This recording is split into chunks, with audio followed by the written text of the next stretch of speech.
Okay, this is a quick video on maintaining your rolling mill. This one is about 20 years old. It's my Durston combo mill. And this is called 3M wet dry polishing paper. So it's like a fabric almost, but it has the grit on one side. It's also referred to as 30 microns, but it's 400 grit. And then I have a wooden dowel from the hardware store that's a 15mm dowel that I'm going to stick inside of this paper.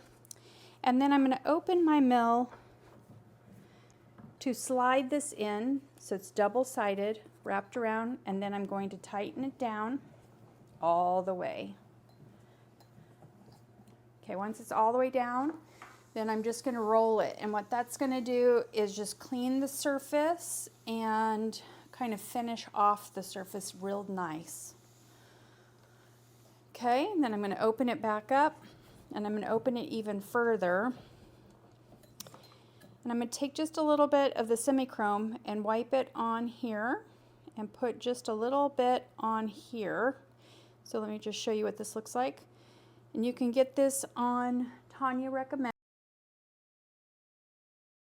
And I'm going to take a wooden dowel over the same size, a wooden dowel with a little bit of an old underwear, and I'm going to open this all the way up so I can slide this in there, and it's folded over that wooden dowel on both sides. And then I'm going to go ahead and close this down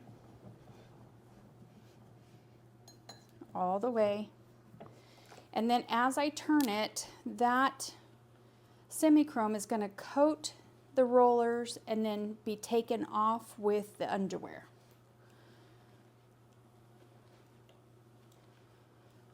Just like that. And then open it back up and take your dowel out that has your underwear on it. You can either throw that away or keep it for next time. I have another piece of underwear that I just put in here and tuck around my rollers.